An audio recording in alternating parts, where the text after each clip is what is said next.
Volví a casa en Navidad y encontré a mis padres temblando, mientras mis hermanos reían junto a la chimenea. El avión aterrizó en Madrid a las 11 de la noche del 24 de diciembre. Miré por la ventanilla las luces del aeropuerto brillando contra la oscuridad y mi corazón se aceleró con una mezcla de emoción y nostalgia. Hacía 5 años que no pasaba la Navidad en casa. 5 años de turnos interminables en el hospital de Londres, de Navidades trabajando entre pacientes y urgencias, de videollamadas apresuradas donde veía a mis padres envejecer a través de una pantalla. Pero este año sería diferente. Este año había pedido mis vacaciones con meses de anticipación, había comprado el billete más caro de mi vida y había guardado el secreto como si fuera el mejor regalo que pudiera darles. Nadie sabía que vendría. Ni mis hermanos, ni mis padres. Quería ver sus rostros iluminarse de sorpresa. Quería abrazar a mamá sin el cristal frío de un teléfono de por medio. Quería sentarme a la mesa con papá y escuchar sus historias una vez más. Tomé un taxi desde el aeropuerto hasta el pueblo, Alcalá de Henares, donde crecí. Las calles estaban decoradas con luces navideñas que se reflejaban en el asfalto mojado. Había nevado días antes, me contó el taxista, y aún quedaban restos de nieve sucia en las aceras. El frío atravesaba mi abrigo mientras arrastraba mi maleta por la calle empedrada hacia la casa familiar. Era una casa antigua, de esas con fachada de piedra y ventanas de madera oscura que mis padres habían comprado cuando yo era apenas una niña. Desde la esquina podía ver las ventanas iluminadas, un resplandor cálido que prometía amor, familia, hogar. Pero entonces lo vi y todo cambió. Antes de continuar con esta historia, quisiera pedirte un favor. Si te está gustando, no olvides darle like a este video y dejarnos un comentario contándonos desde qué país nos estás acompañando. ¿Nos sigues desde México, España, Argentina, Colombia? Nos encantaría saber de dónde nos ves. Y ahora sí, continuemos. Mis padres estaban sentados en el pequeño jardín delantero, en el banco de hierro forjado que papá había instalado hace años bajo el cerezo. Ese mismo banco donde mamá solía leer sus novelas en primavera, donde nos sentábamos a tomar limonada en los veranos calurosos. Pero ahora, en plena Nochebuena, con temperaturas bajo cero, allí estaban los dos. Mamá llevaba puesto solo un cardigan fino, ese color beige que tanto le gustaba, pero que nunca fue pensado para un invierno madrileño. Papá tenía una camisa de manga corta, como si estuviera en pleno julio. Sus cuerpos temblaban visiblemente incluso desde donde yo estaba, a unos 20 metros de distancia. Solté la maleta. El ruido del metal golpeando contra las piedras resonó en la calle silenciosa, pero ellos no se movieron. No giraron la cabeza, no reaccionaron. Estaban sentados muy juntos, los hombros de mamá presionados contra el pecho de papá, como si intentaran darse calor mutuamente. Vi cómo las manos de mi madre, esas manos que habían acariciado mi cabello cuando era niña, que habían curado mis rodillas raspadas, que habían preparado miles de comidas con amor, ahora temblaban incontrolablemente sobre su regazo. Corrí hacia ellos, mis zapatos resbalando ligeramente sobre la acera helada. «¿Mamá? ¿Papá?» Mi voz sonó extraña, quebrada por la conmoción y el frío que ya comenzaba a calarme los huesos. Mamá levantó la vista lentamente, y cuando sus ojos se encontraron con los míos, vi algo que nunca antes había visto en ella. Vergüenza. Profunda, dolorosa vergüenza. Carolina susurró, y su voz era apenas audible. «Hija mía, ¿qué hacen aquí afuera?», pregunté mientras ya me quitaba el abrigo, ese abrigo grueso de lana que me había costado medio sueldo en Londres, pero que ahora no me importaba en absoluto. Lo envolví alrededor de los hombros de mamá. Luego me quité también la bufanda y se la puse a papá alrededor del cuello. Él no dijo nada, solo me miró con esos ojos azules que ahora parecían apagados, vidriosos. Me arrodillé frente a ellos en el jardín mojado, sintiendo cómo la humedad traspasaba mi pantalón, pero no me importó. Tomé las manos de mamá entre las mías. Estaban heladas, tan frías que parecían de mármol. «¿Cuánto tiempo llevan aquí?», insistí, mi voz subiendo de tono. «¿Por qué no están adentro?». Mamá abrió la boca para responder, pero las palabras no salieron. En cambio, sus labios temblaron y una lágrima rodó por su mejilla. Papá puso su mano sobre la de ella, un gesto tan familiar, tan lleno de ternura protectora que había visto 1000 veces en mi infancia. Pero ahora ese gesto tenía un peso diferente. Era el gesto de dos personas que solo se tenían el uno al otro. Entonces escuché las risas. Venían de adentro de la casa, voces altas y animadas, el tintineo de copas brindando, música navideña sonando desde el equipo de sonido que papá había comprado hace años. Me puse de pie y miré hacia la ventana del salón. A través del cristal vi a mis hermanos. Roberto, el mayor, estaba de pie junto a la chimenea con una copa de vino en la mano, riendo de algo que había dicho Julián, el mediano. La esposa de Roberto, Natalia, estaba sentada en el sofá de mamá, ese sofá de terciopelo verde que mamá había cuidado con tanto cariño durante años. Julián tenía el brazo alrededor de su novia, Mercedes, y ambos parecían absolutamente cómodos, como si aquella fuera su casa, como si mis padres no existieran. La chimenea ardía con fuerza, las llamas bailando y proyectando sombras doradas en las paredes. Podía ver el árbol de Navidad en la esquina, decorado con los adornos que mamá coleccionaba desde que yo era niña. Cada ornamento tenía una historia, cada luz representaba un recuerdo, y allí estaban todos, brillando para una fiesta de la que mis propios padres habían sido excluidos. Sentí algo oscuro y furioso despertar en mi pecho. «Vamos adentro», dije firmemente, ayudando a mamá a levantarse. Sus piernas apenas la sostenían. Papá se puso de pie con dificultad, su cuerpo entero temblando por el frío que había soportado quién sabe por cuántas horas. «Carolina», no susurró mamá. «Es mejor que no». «Es mejor que no, ¿qué?», la interrumpí, mi voz más dura de lo que pretendía. «¿Es mejor que no entre a la casa donde crecí? ¿Es mejor que no pregunte por qué mis padres están muriendo de frío en el jardín mientras mis hermanos beben vino junto al fuego?» Papá puso una mano temblorosa en mi hombro. «No queremos problemas», pequeña, dijo con esa voz suave que usaba cuando intentaba protegerme de algo doloroso. «Ya ha habido suficientes problemas, pero yo no iba a aceptar eso. No esta vez. No cuando veía a mis padres, esas dos personas que habían dedicado sus vidas enteras a criar a sus hijos, a darnos todo lo que necesitábamos y más, reducidos a esto, temblando en el frío, excluidos de su propia casa en la noche más importante del año. Los guié hacia la puerta principal. Mamá caminaba despacio, sus pasos inseguros. Sentí su peso recargado contra mí y me di cuenta de cuánto había envejecido en estos 5 años. ¿O siempre había sido así y yo no lo había notado en las videollamadas? ¿Cuántas otras cosas me había perdido por estar lejos? Llegamos a la puerta y giré la manija.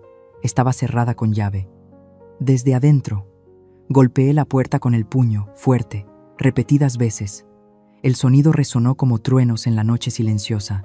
«¡Abran la puerta!», grité. Las risas adentro se detuvieron. Escuché pasos acercándose, el sonido de alguien descorriendo el pestillo. La puerta se abrió, y allí estaba Roberto, mi hermano mayor, con su suéter de cachemira y sus zapatos italianos. Me miró con sorpresa genuina, su boca abriéndose ligeramente. «¿Carolina?», dijo. «¿Qué haces aquí?». «¿Qué hago aquí?», repetí, mi voz cargada de incredulidad. «Es mi casa, Roberto. La pregunta es, ¿qué hacen ustedes dejando a nuestros padres afuera en el frío?». Su expresión cambió, la sorpresa transformándose en algo defensivo. «Solo salieron a tomar aire», dijo con un tono casual que me enfureció más de lo que hubiera creído posible. «Siempre están exagerando. Dijeron que tenían calor». «¿Calor?», casi grité. «Están a punto de congelarse. ¿Cuánto tiempo llevan ahí afuera?».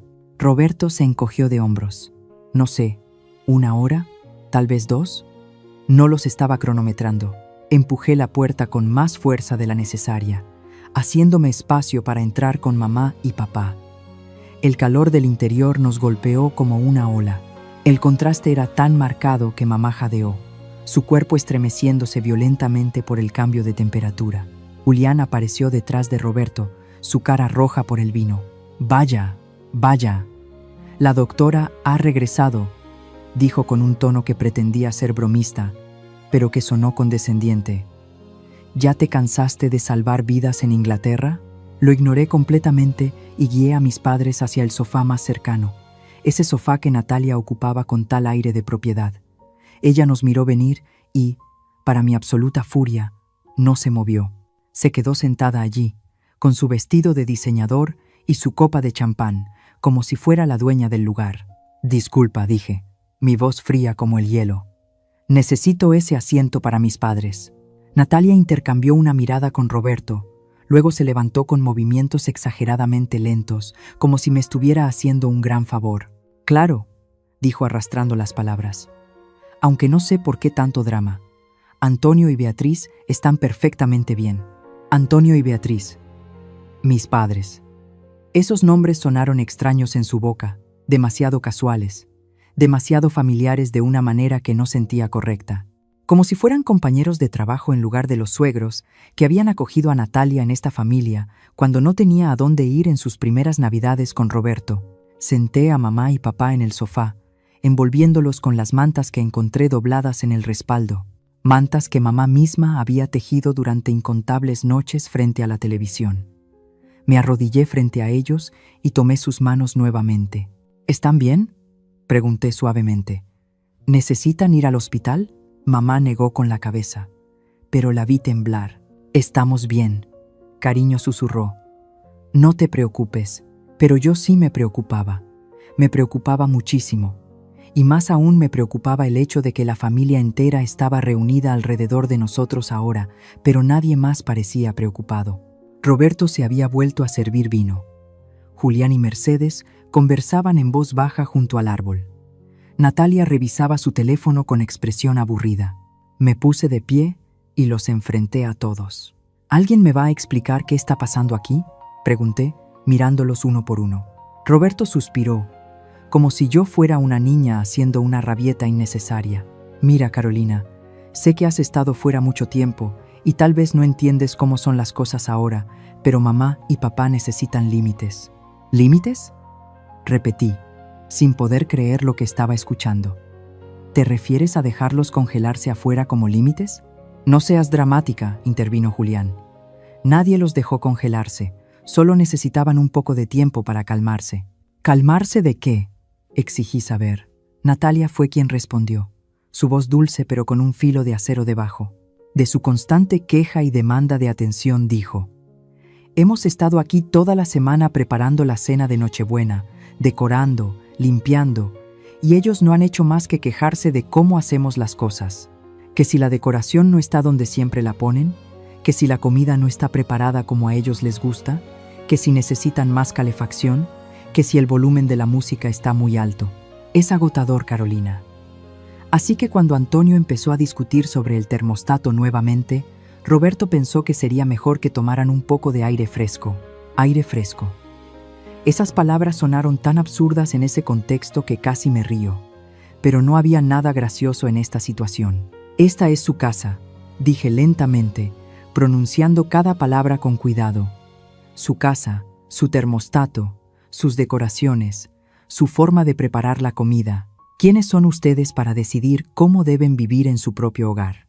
Roberto dio un paso hacia mí, su expresión endureciéndose. «Somos la familia que está aquí», dijo. «La familia que no huyó a otro país y los abandonó. Somos los que nos quedamos, Carolina, los que nos hacemos cargo de ellos». Sus palabras me golpearon como bofetadas. Sentí el calor subir a mis mejillas, una mezcla de vergüenza y rabia. «Yo no huí», dije, mi voz temblando. «Me fui a estudiar, a trabajar, a construir una carrera, y he enviado dinero cada mes sin falta». «Oh, sí, el dinero», dijo Julián con una risa amarga. «Muy conveniente enviar dinero desde lejos. Pero ¿quién está aquí cuando papá se cae en el baño? ¿Quién lleva a mamá al médico cuando le duele la espalda? ¿Quién lidia con sus manías, con sus exigencias, con su negativa a aceptar que ya no pueden vivir solos?» Me quedé en silencio por un momento, procesando sus palabras. Había algo en lo que decía que resonaba con verdad, y eso me dolió, porque tenía razón en una cosa. Yo no había estado aquí. No había estado aquí cuando papá se cayó. No había estado aquí cuando mamá necesitaba ir al médico. Había estado a 1500 kilómetros de distancia, viviendo mi vida, persiguiendo mis sueños, pero eso no justificaba lo que había visto esta noche. «Entiendo que ha sido difícil», dije finalmente, eligiendo mis palabras con cuidado. «Entiendo que ustedes han llevado la carga de cuidarlos mientras yo no estaba. Y lo siento, de verdad lo siento, pero eso no les da derecho a tratarlos así. No les da derecho a echarlos de su propia casa en medio del invierno. Nadie los echó, insistió Roberto, pero su voz había perdido algo de convicción. Me acerqué a él, mirándolo directamente a los ojos. Éramos casi de la misma altura ahora, aunque cuando éramos niños él me sacaba una cabeza entera. Me había parecido tan grande entonces, tan fuerte, mi hermano mayor que siempre me protegía en el patio del colegio. ¿Cuándo había cambiado? ¿O siempre había sido así y yo no lo había visto? Roberto, dije suavemente, mírame a los ojos y dime que no sabías que estaban sufriendo ahí afuera. Dime que realmente creías que solo necesitaban aire fresco. Él sostuvo mi mirada por un momento, luego la desvió, y en ese gesto, en ese simple movimiento de sus ojos apartándose de los míos, vi la verdad. Él sabía. Todos sabían. Necesitan aprender, murmuró Roberto. Necesitan entender que no pueden seguir siendo tan difíciles. ¿Difíciles? La voz de mamá sonó detrás de mí, débil pero clara. ¿Somos difíciles por querer estar calientes en nuestra propia casa? Todos nos giramos para mirarla. Ella estaba sentada muy erguida ahora, la manta todavía envuelta alrededor de sus hombros, pero había algo nuevo en su postura. Determinación. Mamá, empezó Roberto, pero ella levantó una mano para silenciarlo. No, Roberto. Déjame hablar. He estado callada demasiado tiempo. Papá puso su mano sobre la rodilla de mamá, un gesto de apoyo. Ella respiró profundamente, y cuando habló de nuevo, su voz era más firme. Hace 6 meses comenzó. Tu padre tuvo un pequeño derrame cerebral. Nada grave, gracias a Dios. Pero el médico dijo que necesitaba descanso, cuidados, menos estrés. Roberto sugirió que él y Natalia se mudaran aquí temporalmente para ayudarnos. Dijeron que sería más fácil, que así podríamos recuperarnos sin preocupaciones. Sentí un nudo formándose en mi estómago. ¿Por qué no me habían contado nada de esto? Al principio fue maravilloso, continuó mamá. Era hermoso tener la casa llena de nuevo, sentir que la familia estaba junta. Pero poco a poco, las cosas empezaron a cambiar. Roberto empezó a tomar decisiones sobre la casa sin consultarnos. Cambió el termostato a una temperatura que a ellos les parecía cómoda, pero que a nosotros nos dejaba temblando. Natalia reorganizó toda la cocina. Puso nuestros platos especiales en cajas en el garaje porque decía que eran demasiado anticuados. Julián empezó a venir cada fin de semana y trataba la casa como si fuera un hotel, dejando sus cosas tiradas, esperando que yo cocinara y limpiara como siempre. «Eso no es justo», protestó Julián. «Yo ayudo». «¿Ayudas?», preguntó mamá, y había un dolor profundo en su voz. «¿Ayudas cuando dejas tu ropa sucia en el piso del baño esperando que yo la lave? ¿Ayudas cuando comes todo lo que preparo pero nunca ofreces cocinar tú?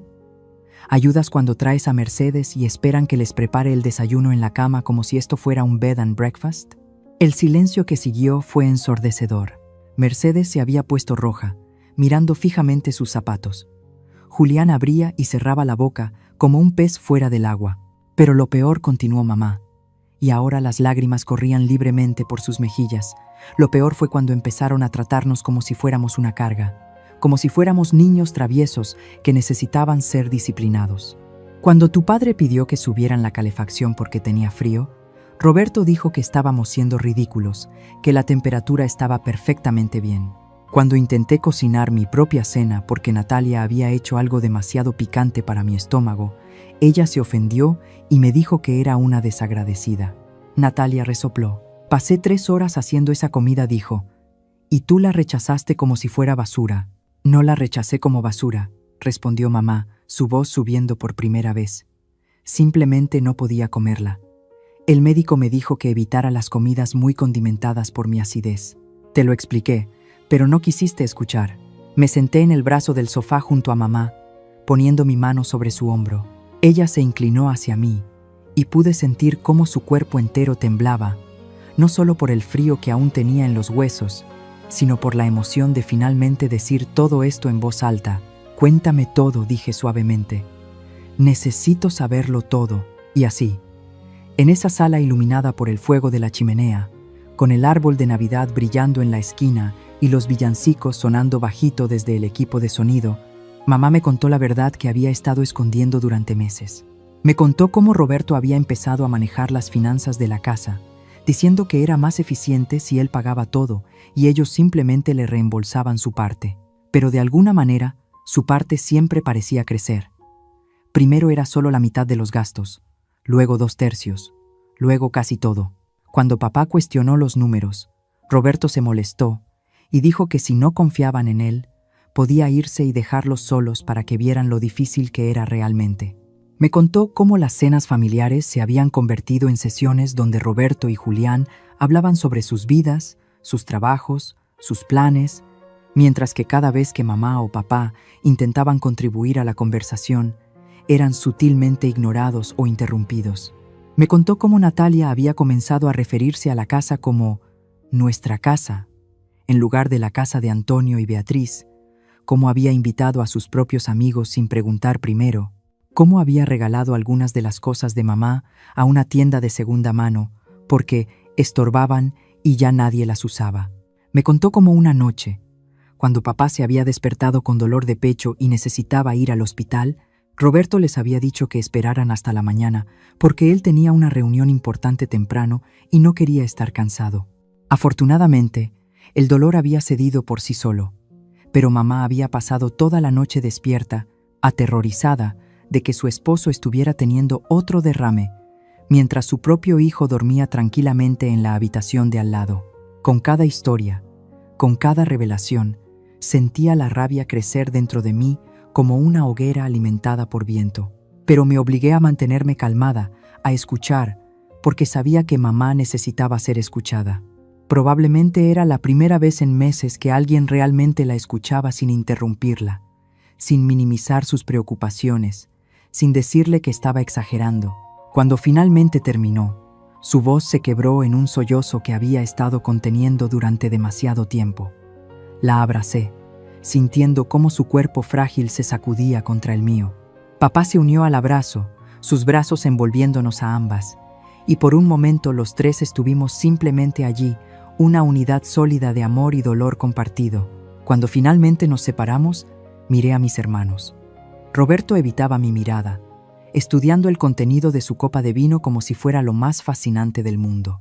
Julián se había sentado en una silla junto al árbol, su cara una máscara de incomodidad. Natalia miraba su teléfono nuevamente, pero noté que sus manos temblaban ligeramente. Mercedes había desaparecido, probablemente al baño. Entonces dije, mi voz cortante en el silencio. ¿Alguien tiene algo que decir? Roberto levantó la vista finalmente. Mira, tal vez nos hemos pasado un poco, admitió, pero ha sido estresante, ¿de acuerdo? Cuidar de ellos, preocuparnos por si papá tiene otro derrame, lidiar con las quejas constantes de mamá. No es fácil, Carolina. No tienes idea de lo difícil que es. Tienes razón, dije. No tengo idea, porque nadie me dijo, nadie me contó sobre el derrame de papá, nadie me pidió ayuda.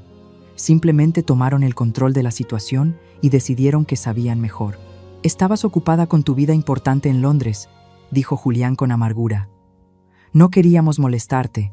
Sus palabras me dolieron porque sabía que había algo de verdad en ellas. Había estado ocupada. Había estado construyendo mi carrera, trabajando turnos de 24 horas, publicando papers, asistiendo a conferencias. Había llamado a casa, sí, pero esas llamadas habían sido breves, apresuradas, superficiales. ¿Cómo están? Bien, todo bien. Los quiero, hablamos pronto. Clic. Nunca había profundizado. Nunca había preguntado las preguntas difíciles, y cuando mamá ocasionalmente mencionaba que estaba cansada o que papá no se sentía bien, yo había ofrecido soluciones superficiales. Deberían ir al médico. ¿Por qué no contratan a alguien que les ayude?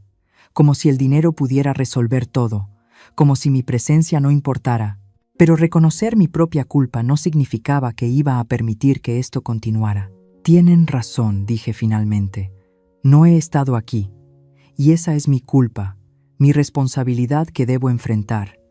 Pero eso no cambia el hecho de que lo que está pasando aquí está mal, profundamente mal. ¿Mal? Natalia finalmente levantó la vista de su teléfono. Hemos dedicado 6 meses de nuestras vidas a cuidar de tus padres, Carolina. 6 meses donde podríamos haber estado viviendo nuestra propia vida. Y ahora vienes aquí, después de años de ausencia, y nos juzgas. ¿Quién te crees que eres? Me puse de pie, enfrentándola directamente. Soy su hija, dije simplemente, y tal vez no he estado aquí físicamente, pero nunca los habría tratado como ustedes lo han hecho. Nunca los habría dejado temblando en el frío, mientras yo disfrutaba del calor de su propia chimenea. Nunca habría tomado control de sus vidas y les habría hecho sentir que son una carga en su propia casa. Oh, por favor, Natalia se puso de pie también. No te hagas la santa. Tú también los abandonaste. Al menos nosotros nos quedamos. Quedarse no es lo mismo que cuidar, respondí. Quedarse y hacerles sentir que son una carga es peor que no estar. Al menos cuando no estás, dejas espacio para que mantengan su dignidad. La palabra dignidad flotó en el aire como una acusación. Y en los rostros de mis hermanos vi que había dado en el blanco. Creo que ya es suficiente, dijo Roberto, intentando retomar el control de la situación. Todos estamos cansados. Es tarde. Es Nochebuena. ¿Por qué no dejamos esta conversación para mañana, cuando todos estemos más calmados? No, dije firmemente. No vamos a dejar esto para mañana, porque no confío en que mañana las cosas sean diferentes. No confío en que cuando yo me vaya, ustedes no vuelvan a hacer exactamente lo mismo. ¿Y qué propones entonces?, preguntó Julián. ¿Que nos vayamos? ¿Que dejemos a mamá y papá solos cuando claramente necesitan ayuda? Esa era la pregunta. ¿No es así? Porque por mucho que me doliera admitirlo, mis padres sí necesitaban ayuda. Papá había tenido un derrame. Mamá ya no podía hacer todas las cosas que solía hacer. La casa era grande, el mantenimiento era constante, y ellos solos ya no podían manejar todo. Pero había una diferencia enorme entre ayudar y controlar, entre apoyar y dominar, entre cuidar y abusar. Miré a mis padres, todavía acurrucados juntos en el sofá, y vi en sus ojos un miedo que me partió el corazón. No era miedo al frío, ni a estar solos. Era miedo a que yo me fuera también, a que los dejara nuevamente en manos de mis hermanos, a que todo volviera a ser como antes de que yo llegara. Tomé una decisión en ese momento, una decisión que cambiaría mi vida, que alteraría todos mis planes, que requeriría sacrificios que ni siquiera había comenzado a considerar. Pero era la única decisión correcta. Me quedo, dije. Todos me miraron con sorpresa. ¿Qué?, preguntó mamá. Me quedo, repetí, esta vez mirándola directamente a ella. No vuelvo a Londres. Me quedo aquí, con ustedes. Carolina. No, mamá negó con la cabeza. Tu vida está allá, tu trabajo, tu carrera. No puedes tirar todo eso por nosotros. No estoy tirando nada, dije, tomando sus manos entre las mías. Estoy eligiendo estar donde me necesitan. Estoy eligiendo estar con mi familia. Pero tu puesto en el hospital, insistió papá. Has trabajado tan duro para llegar ahí. Y puedo trabajar igual de duro aquí, respondí. Madrid tiene hospitales excelentes. Tengo conexiones, tengo experiencia. Encontraré algo. Pero lo más importante es que estaré aquí para ustedes. Roberto soltó una risa amarga. ¿Así que ese es tu plan? ¿Venir y sacarnos de aquí como si fuéramos villanos? No los estoy sacando, dije calmadamente. Pero las cosas van a cambiar. Esta sigue siendo la casa de mamá y papá. Sus nombres están en la escritura. Sus reglas aplican aquí. Si quieren quedarse, si realmente quieren ayudar, entonces será bajo términos que respeten su autonomía y su dignidad. ¿Y si no estamos de acuerdo?, desafió Natalia. Me encogí de hombros. Entonces pueden irse. La puerta está ahí mismo. El silencio que siguió fue tenso, eléctrico. Pude ver la batalla interna en el rostro de Roberto, la lucha entre su orgullo y su comprensión de que tal vez, solo tal vez, las cosas habían ido demasiado lejos. Finalmente, fue Julián quien habló. Mira, dijo, su voz más suave que antes. Tal vez nos hemos excedido. Tal vez no hemos sido tan considerados como deberíamos. Pero tampoco es justo pintarnos como monstruos. Hemos hecho lo mejor que podíamos con una situación difícil. Lo sé, dije. Y era verdad. Sé que no tenían malas intenciones. Sé que pensaban que estaban haciendo lo correcto. Pero la intención no borra el daño. Y ha habido daño, Julián. Mucho daño. Él asintió lentamente, mirando hacia mamá y papá. Lo siento, dijo finalmente. De verdad lo siento. No me di cuenta de lo mal que los estábamos haciendo sentir. Era un comienzo pequeño, pero era un comienzo. Mamá se limpió las lágrimas, asintiendo en reconocimiento de su disculpa. Roberto todavía parecía reacio, pero finalmente suspiró profundamente. Está bien, dijo. Tienes razón en algunas cosas. No en todo, pero en algunas. Y si vas a quedarte, si realmente vas a estar aquí, entonces podemos trabajar en esto. Podemos encontrar una manera de hacer que funcione para todos. Era más de lo que había esperado, si soy honesta. No era una disculpa completa, no era un reconocimiento total de todo el daño que habían causado, pero era suficiente para esta noche. Era suficiente para empezar. Bien, dije. Entonces empecemos por subir la calefacción. Mamá y papá todavía están temblando. Roberto fue al termostato y lo subió sin decir palabra. El sonido de la calefacción encendiéndose llenó la casa, un zumbido constante y reconfortante que prometía calor. Mercedes regresó del baño, mirando nerviosamente a su alrededor como si intentara evaluar si la tormenta había pasado. Natalia recogió su teléfono y su bolso. Creo que es mejor que nos vayamos, dijo, mirando a Roberto. No dijo mamá de repente. Quédense. Todos la miramos con sorpresa. Quédense, repitió. Es Nochebuena. Es una noche para estar en familia. Hemos tenido una conversación difícil, hemos dicho cosas que necesitaban ser dichas, pero siguen siendo mi familia. Siguen siendo bienvenidos en mi mesa. Su generosidad me asombró. Después de todo lo que había pasado, después de haber sido dejada en el frío, mamá todavía tenía espacio en su corazón para perdonar, para incluir, para amar. ¿Estás segura, mamá?, pregunté suavemente. Ella asintió, apretando mi mano. Estoy segura, pero con una condición. ¿Cuál?, preguntó Roberto. Cenamos juntos, todos juntos, pero yo decido el menú, y papá controla el termostato.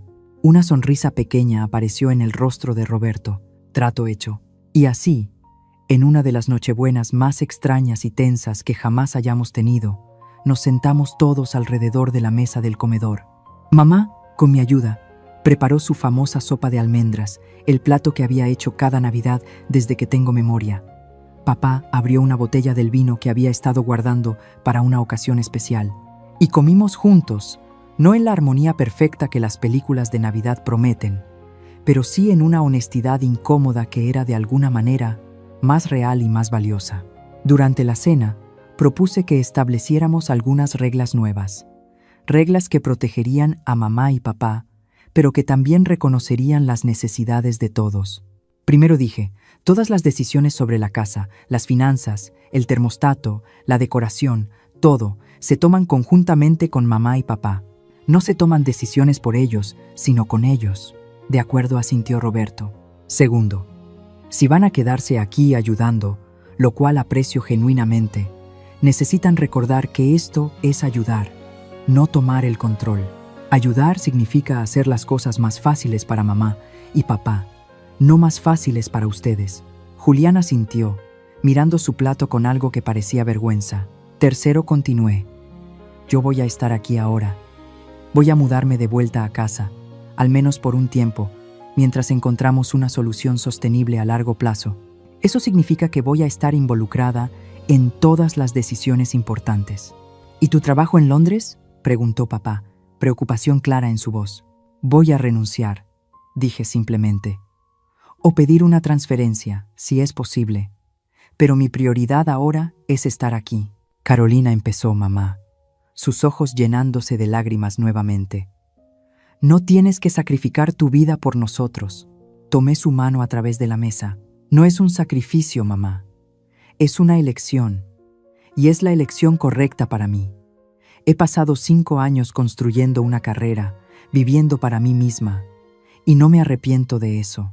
Pero ahora es tiempo de estar aquí, con ustedes, de reconstruir lo que casi perdemos esta noche.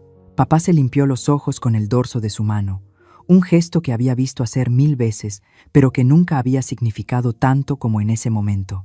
Te hemos extrañado tanto, pequeña, dijo con voz quebrada. Yo también los he extrañado, respondí. Más de lo que pueden imaginar. El resto de la cena pasó en una mezcla de conversaciones cautelosas y silencios cargados. No todo estaba resuelto, ni siquiera cerca. Había mucho dolor, mucho resentimiento, muchas heridas que sanar, pero era un comienzo. Era una grieta en el muro que se había construido entre nosotros, una grieta por la que podía empezar a filtrarse la luz. Después de cenar, mientras recogíamos la mesa, Natalia se acercó a mamá en la cocina. Beatriz, dijo suavemente, y fue la primera vez en toda la noche que la escuché usar el nombre de mamá con respeto. Lamento haberte hecho sentir que no eras bienvenida en tu propia casa. No era mi intención. Mamá la miró por un largo momento. Luego asintió. Lo sé, querida. Sé que no tenías malas intenciones. Pero las buenas intenciones no son suficientes si no van acompañadas de respeto. Tienes razón, admitió Natalia, y voy a hacerlo mejor. Te lo prometo. Eso es todo lo que pido, dijo mamá, y le dio un abrazo que Natalia aceptó, aunque un poco rígidamente. Más tarde esa noche, después de que todos se hubieran ido a dormir, me quedé despierta con mamá en la cocina. Ella preparó 2 tazas de tila, su remedio favorito para todo, desde el insomnio hasta el corazón roto. ¿Realmente vas a quedarte?, preguntó, soplando suavemente su té. Realmente voy a quedarme, confirmé. ¿Y tu vida en Londres? ¿Tu carrera? Mi carrera puede esperar, dije. O puede continuar aquí de una forma diferente, pero ustedes no pueden esperar. Papá tuvo un derrame, mamá, y yo no estuve aquí. No estuve aquí cuando me necesitaban. No podías saberlo, dijo ella. Les pedimos a tus hermanos que no te lo dijeran. No queríamos preocuparte, pero merecía saber, respondí. Merecía tener la oportunidad de decidir estar aquí. Y ahora que sé, ahora que he visto lo que está pasando, no puedo simplemente irme y pretender que todo está bien. Mamá tomó un sorbo de su té, sus ojos perdidos en algún pensamiento lejano. Sabes, dijo finalmente. Durante mucho tiempo me sentí tan sola. Tu padre estaba aquí, por supuesto, pero él también se sentía solo. Nos sentíamos como fantasmas en nuestra propia casa, invisibles, irrelevantes, como si nuestra única función fuera no estorbar, no causar problemas, no ser una carga. Sus palabras me partieron el corazón, porque reconocí en ellas el mismo sentimiento que había visto en los ojos de tantos pacientes ancianos en el hospital. Esa sensación de ser prescindibles, de que el mundo ya no tenía espacio para ellos. Nunca, nunca son una carga, dije con fiereza. Son mis padres. Me dieron la vida, me criaron, me amaron incondicionalmente, y ahora me toca a mí amarlos de la misma manera, sin condiciones, sin resentimiento, sin hacerles sentir que son menos que lo que son. Mamá lloró entonces, lágrimas silenciosas que rodaban por sus mejillas. Pero esta vez no eran lágrimas de dolor o vergüenza, eran lágrimas de alivio, de gratitud, de amor. ¿Cuándo te volviste tan sabia?, preguntó con una sonrisa trémula. Aprendí de la mejor, respondí, abrazándola. Nos quedamos así por un largo tiempo, madre e hija, en la cocina donde me había enseñado a cocinar, donde habíamos compartido miles de conversaciones, donde la vida familiar se había desarrollado en su forma más simple y hermosa. Los días después de Navidad fueron un torbellino de actividad. Llamé a mi supervisor en Londres explicándole la situación. Fue comprensivo, más de lo que esperaba. Me ofreció una licencia extendida y me puso en contacto con colegas en Madrid que podrían estar interesados en mi perfil. No era ideal, pero era manejable. También organicé una reunión familiar formal, no solo con Roberto y Julián, sino con sus parejas también. Establecimos un plan concreto para el cuidado de mamá y papá, uno que respetaba su autonomía, pero que también reconocía sus necesidades reales. Roberto y Natalia acordaron buscar su propio apartamento en los próximos meses. Hasta entonces, continuarían viviendo en la casa, pero con límites claros sobre espacios privados y decisiones compartidas. Julián se comprometió a venir solo los fines de semana que fueran realmente convenientes para mamá y papá, no cuando simplemente le resultara cómodo a él. También contraté a una enfermera de medio tiempo, una mujer maravillosa llamada Rosa, que venía 3 veces por semana para ayudar con las cosas más difíciles: baños, medicamentos, ejercicios de rehabilitación para papá. Esto aliviaba la presión de todos y, lo más importante, Le daba a mis padres el apoyo profesional que necesitaban, sin hacerlos sentir que eran una carga para su familia. Pero la parte más importante de todo esto fue simplemente estar presente, estar allí para el desayuno, para escuchar las historias que papá contaba por milésima vez, para ayudar a mamá a ordenar sus cosas sin tirarlas como si no tuvieran valor, para reír con ellos, para llorar con ellos, para simplemente existir en el mismo espacio, compartiendo el aire, compartiendo la vida. Una tarde de enero, mientras organizaba el garaje con mamá, encontramos una caja llena de fotos antiguas. Nos sentamos en el suelo polvoriento, pasando horas mirando imágenes de cuando éramos niños. Había una foto en particular que me llamó la atención. Era de una Navidad cuando yo tenía tal vez 6 años. Estábamos todos alrededor del árbol, mamá y papá en el centro con nosotros 3 niños apiñados alrededor, todos sonriendo, todos juntos. Éramos tan felices entonces, dijo mamá con nostalgia. Podemos ser felices de nuevo, respondí, solo que de una manera diferente, una manera que honre quiénes son ustedes ahora, no solo quiénes eran entonces. Mamá me miró con ojos brillantes. ¿Sabes qué es lo que más me gusta de tenerte aquí?, preguntó. ¿Qué? ¿Qué me ves? Realmente me ves. No solo como una madre que necesita cuidados, no solo como una anciana con limitaciones. Me ves como persona, como Beatriz, como alguien que todavía tiene cosas que decir, que aportar, que vivir. Sus palabras resonaron en mi corazón porque supe que había capturado exactamente lo que había estado faltando. Mis hermanos habían estado tan enfocados en cuidar el cuerpo de mis padres que habían olvidado nutrir su espíritu, su dignidad, su humanidad esencial. Siempre te voy a ver, mamá, prometí. Siempre. En febrero, recibí una oferta de trabajo en el Hospital Universitario de Madrid. No era exactamente lo que tenía en Londres, pero era respetable, con buenas oportunidades y, lo más importante, me permitía estar cerca de casa. Acepté sin dudarlo. El día que firmé el contrato, celebramos con una cena especial. Roberto y Natalia ya se habían mudado a su nuevo apartamento, pero vinieron para la ocasión. La tensión que había marcado nuestras interacciones en Navidad había disminuido significativamente. No éramos la familia perfecta, y probablemente nunca lo seríamos. Pero estábamos aprendiendo, creciendo, sanando. Durante la cena, Roberto levantó su copa. Un brindis, dijo.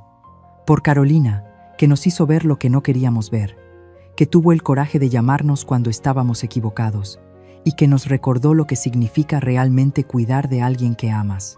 Todos brindamos, el tintineo de las copas sonando como música, y un brindis por mamá y papá, añadí. Por su paciencia, por su amor incondicional, por nunca renunciar a nosotros, incluso cuando les dimos razones para hacerlo. Por la familia, dijo papá, su voz firme y clara, en todas sus formas complicadas, imperfectas y hermosas. Por la familia, repetimos todos. Esa noche, después de que todos se fueron, me quedé con mamá y papá en el salón. El fuego ardía suavemente en la chimenea, las llamas bailando y proyectando sombras acogedoras en las paredes. Papá estaba en su sillón favorito, el que mamá había salvado de ser regalado. Mamá estaba en el sofá, tejiendo una nueva manta, y yo estaba sentada en el suelo entre ellos, con mi cabeza recostada en las rodillas de mamá, como cuando era niña. ¿Te arrepientes?, preguntó papá de repente. ¿De qué?, respondí. De quedarte. De dejar Londres, tu carrera, tu vida allá. Lo pensé por un momento, buscando en mi corazón algún rastro de arrepentimiento, pero no lo encontré. No dije honestamente. No me arrepiento, porque esto también es vida. Estar aquí, con ustedes, construir una carrera en mi propio país, tener la oportunidad de conocerlos nuevamente como adulta. Esto también es vida, papá.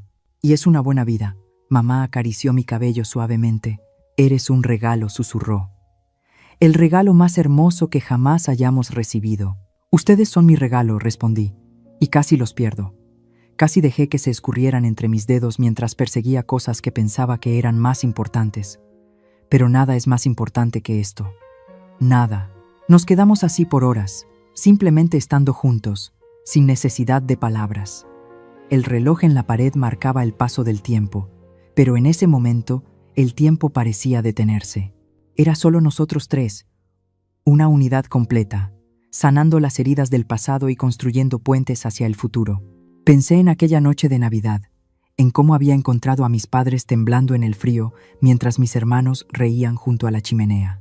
Pensé en cómo había sido el punto de inflexión, el momento que había cambiado todo. Y me di cuenta de que a veces necesitamos que nos sacudan, que nos confronten con verdades incómodas para poder despertar y hacer lo correcto. Mis hermanos habían aprendido esa lección de la manera difícil.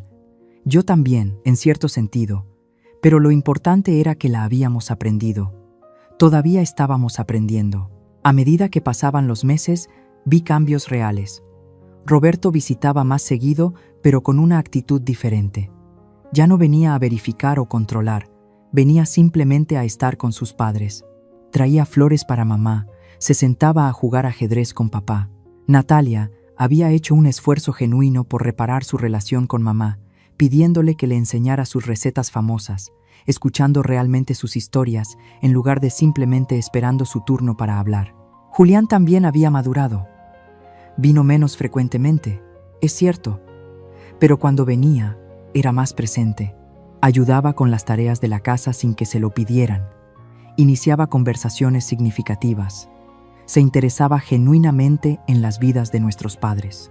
La transformación no fue de la noche a la mañana y hubo momentos difíciles. Hubo discusiones, malentendidos, pasos hacia atrás, pero siempre había también pasos hacia adelante, y con el tiempo, los pasos hacia adelante comenzaron a superar a los retrocesos. En mayo, para el cumpleaños de mamá, organizamos una fiesta sorpresa. No solo vino la familia, sino también sus amigas del club de lectura, sus vecinas, su hermana que viajó desde Sevilla. La casa estaba llena de vida, de risas, de amor. Mamá estaba radiante, moviéndose entre sus invitados con una energía que no había visto en ella en años. En un momento de la tarde, la encontré sola en el jardín, mirando el cerezo que estaba en plena floración. ¿Estás bien, mamá?, pregunté, acercándome a ella. Estoy más que bien, respondió, tomando mi mano. Estoy feliz, genuinamente, profundamente feliz. Y pensaba que ya no volvería a sentir esto. ¿Por qué?, pregunté, aunque sospechaba la respuesta.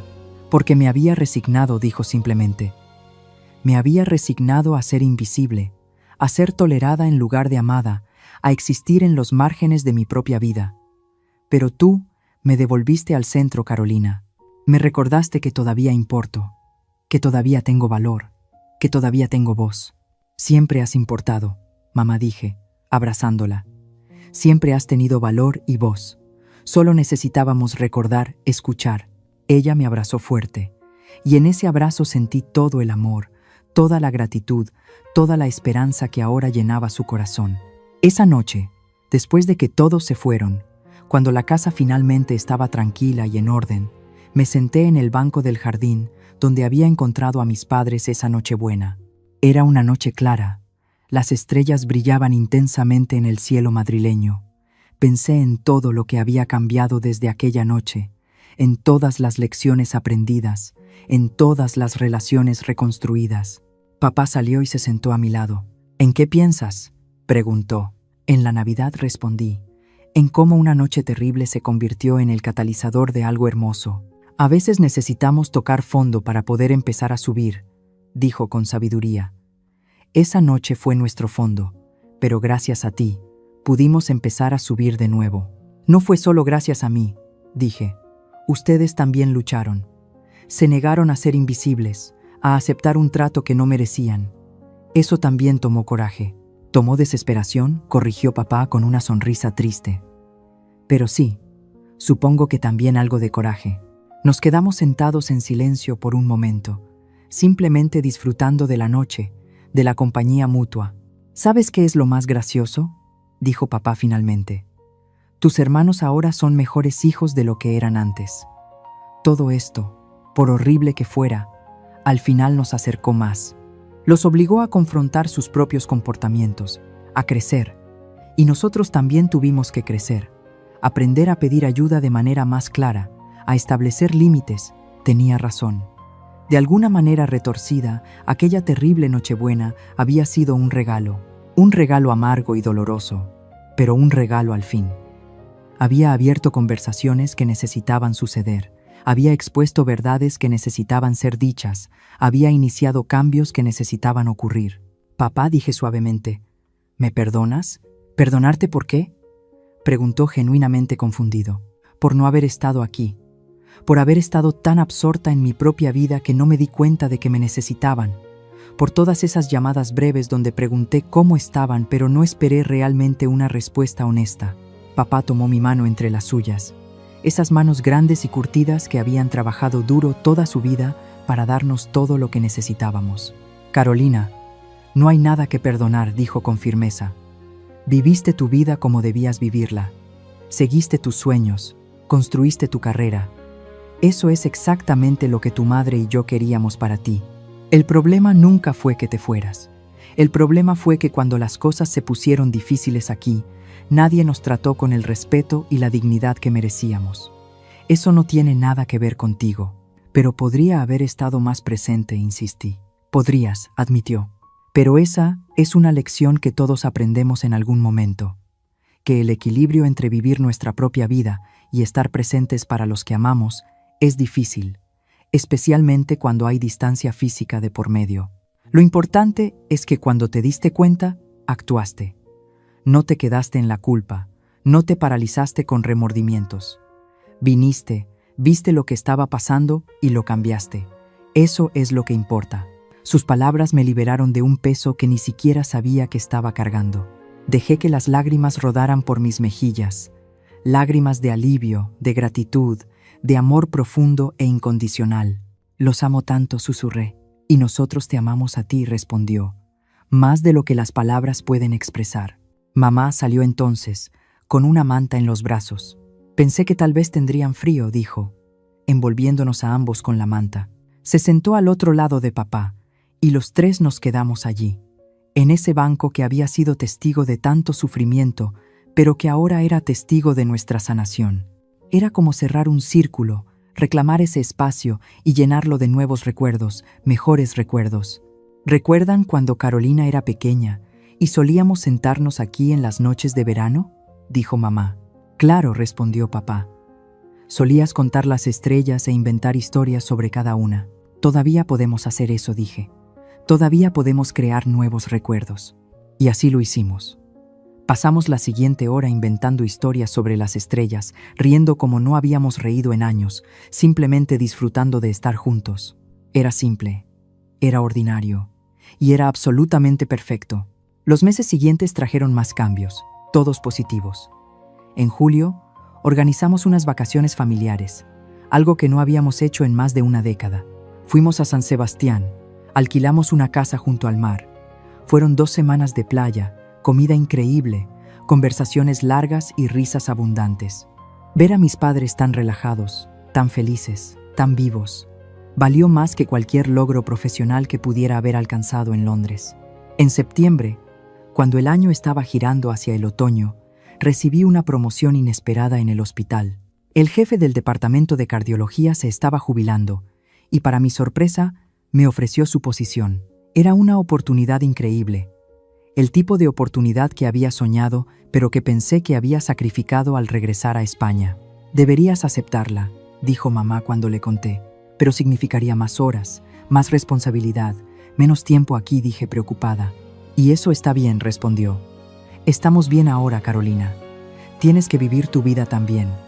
Lo importante es que cuando estés aquí, estés realmente aquí, presente, comprometida, conectada. Eso es lo que importa. No la cantidad de tiempo, sino la calidad». Acepté la posición, y resultó ser la decisión correcta.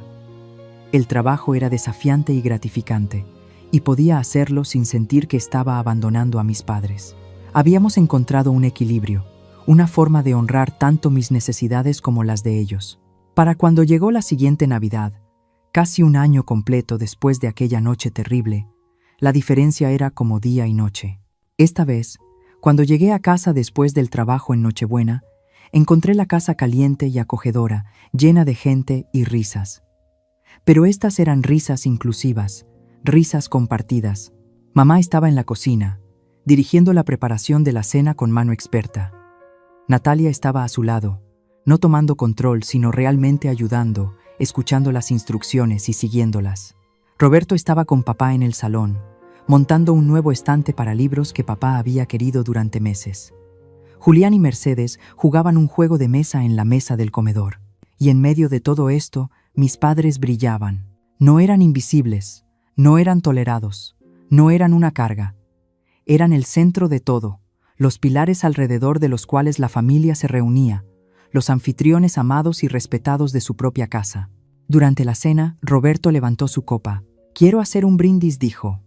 «Hace un año, casi destruimos algo precioso, por orgullo, por ceguera, por asumir que sabíamos mejor». Carolina nos detuvo, nos confrontó, y aunque fue doloroso, fue exactamente lo que necesitábamos. Así que brindo por ella, por su coraje, y brindo por mamá y papá, por su paciencia, por su perdón, por enseñarnos que nunca es demasiado tarde para cambiar. «Y yo brindo», dijo Julián, «por las segundas oportunidades, por la posibilidad de aprender de nuestros errores y hacerlo mejor». «Yo brindo», dijo Natalia, mirando a mamá con cariño genuino, «por las lecciones aprendidas y por la familia que estamos construyendo, más fuerte y más auténtica que antes». Mamá y papá se miraron, sus manos entrelazadas sobre la mesa, y en sus ojos vi todo lo que habían pasado juntos. Las décadas de matrimonio, los hijos criados, los desafíos enfrentados, la oscuridad atravesada y la luz encontrada al otro lado. «Nosotros brindamos», dijo papá, hablando por ambos, por el amor que sobrevive todo, por la familia que, aunque imperfecta, siempre encuentra el camino de regreso el uno al otro. Brindamos todos juntos, y en ese momento sentí que el círculo realmente se había cerrado.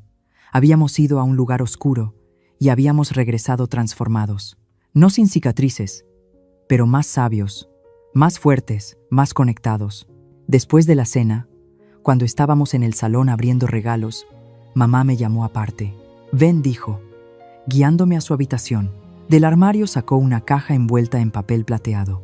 «Esto es para ti», dijo. «Lo he estado guardando». Abrí el regalo con cuidado. Dentro había un álbum de fotos, pero no cualquier álbum. Era uno que mamá había hecho a mano, lleno de fotos del último año. Fotos de nosotros juntos en la cocina, de paseos en el parque, de tardes de té, de risas compartidas. Entre las fotos había pequeñas notas escritas con la letra temblorosa pero amorosa de mamá.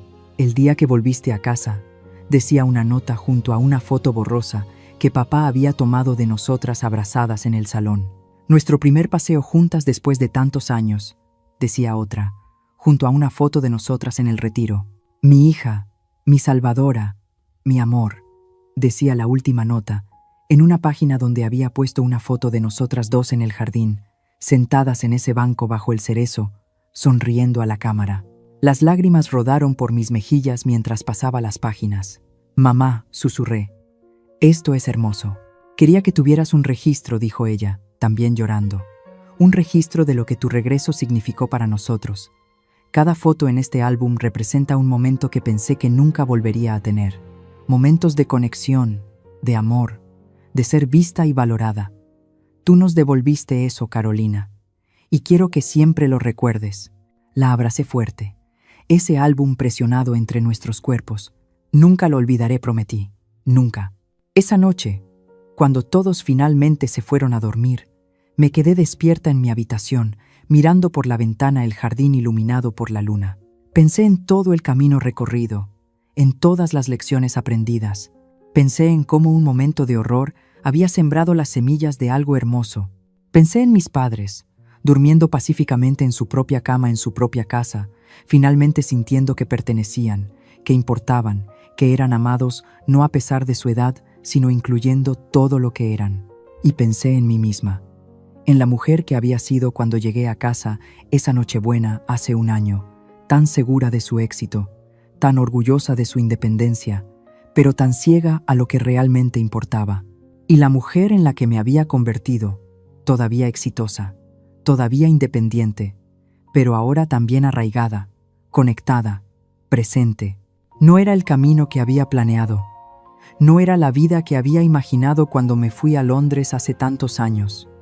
Pero era una buena vida, una vida rica en amor, en conexión, en significado profundo, y no la cambiaría por nada. Al día siguiente, mientras todos desayunábamos juntos, papá anunció que tenía algo que decir. Su madre y yo hemos estado hablando, comenzó, y queremos hacer algunos cambios. Todos lo miramos con atención. Primero continuó, vamos a hacer un testamento en vida. Vamos a dejar claras nuestras preferencias sobre nuestro cuidado médico, sobre nuestras finanzas, sobre cómo queremos que sean nuestros últimos años. No porque creamos que vamos a morir pronto, sino porque queremos que ustedes sepan exactamente qué queremos, sin ambigüedades, sin lugar a disputas. Eso suena bien, dijo Roberto, asintiendo. Segundo, dijo mamá, tomando el relevo. Queremos que sepan que apreciamos todo lo que han hecho por nosotros este año. El cambio ha sido real y lo valoramos profundamente. Pero también queremos que entiendan que nosotros también tenemos responsabilidades en esto. Necesitamos comunicar mejor nuestras necesidades, pedir ayuda cuando la necesitamos, no esperar que ustedes adivinen qué queremos. Y tercero, dijo papá, queremos establecer reuniones familiares regulares. Una vez al mes, todos nos reunimos, no solo para comer, sino para hablar, para compartir cómo nos sentimos, qué necesitamos, qué va bien, qué podría mejorar, sin culpa, sin acusaciones, solo comunicación honesta. Me parece perfecto, dije. ¿Todos están de acuerdo? Hubo un coro de asentimientos alrededor de la mesa. Entonces está decidido, dijo mamá con satisfacción. Comenzamos en enero, y así lo hicimos. Esas reuniones mensuales se convirtieron en una parte esencial de nuestra dinámica familiar. No siempre eran fáciles, a veces había conversaciones difíciles, desacuerdos, momentos de tensión, pero también había risas, historias compartidas, planes hechos juntos. Y lo más importante, había comunicación, esa comunicación abierta y honesta que había faltado durante tanto tiempo. Ahora, varios años después de aquella terrible Nochebuena, puedo mirar atrás y ver claramente cómo ese momento cambió nuestras vidas. Mis padres envejecieron, por supuesto, como todos lo hacemos. Hubo más desafíos de salud, más limitaciones, pero nunca volvieron a sentirse invisibles, nunca volvieron a ser dejados temblando en el frío mientras otros disfrutaban del calor. Y mis hermanos y yo aprendimos lecciones que llevamos a todas las áreas de nuestras vidas, sobre el respeto, sobre la dignidad, sobre el balance entre cuidar de otros y permitirles su autonomía, sobre cómo el amor verdadero no es controlar sino apoyar, no es dominar sino elevar. La historia no tiene un final perfecto porque la vida real nunca lo tiene, pero tiene un final verdadero, auténtico, lleno de amor imperfecto pero genuino. Y a veces eso es más que suficiente. A veces eso es todo. Entonces, si puedo dejarles con algo, es esto. No esperen a encontrar a sus seres queridos temblando en el frío para darse cuenta de que algo está mal. Presten atención ahora. Escuchen no solo las palabras, sino el silencio entre ellas. Vean no solo las sonrisas, sino las tristezas que esconden. Y sobre todo, recuerden que cuidar de alguien nunca debe significar quitarles su dignidad, su voz, su derecho a ser quienes son en su propio espacio. La familia es compleja, imperfecta, a veces dolorosamente difícil, pero también es lo más valioso que tenemos, y vale la pena luchar por ella, incluso cuando esa lucha requiere confrontar verdades incómodas sobre nosotros mismos y los que amamos. Esta es mi historia. La historia de cómo una terrible Nochebuena se convirtió en el catalizador de transformación, sanación y amor renovado. Y aunque espero que ustedes nunca tengan que vivir un momento así, si lo hacen, espero que encuentren el coraje de actuar, de hablar, de cambiar las cosas antes de que sea demasiado tarde. Porque al final, lo que más importa no es cuánto tiempo vivimos, sino cómo vivimos ese tiempo. Con dignidad, con amor, con conexión verdadera. Y eso es algo que nunca debemos permitir que nos quiten, ni a nosotros mismos ni a los que amamos. Si esta historia te ha tocado el corazón, si te ha hecho reflexionar sobre tu propia familia, te invito a darle like a este video y suscribirte a nuestro canal. Cada semana compartimos historias como esta, historias de vida real, de desafíos superados, de lecciones aprendidas. Y ahora, no te pierdas el siguiente video que aparece en tu pantalla, donde te contaremos otra historia que te dejará pensando. Hasta pronto. Y recuerda, nunca es tarde para reconectar con los que amas.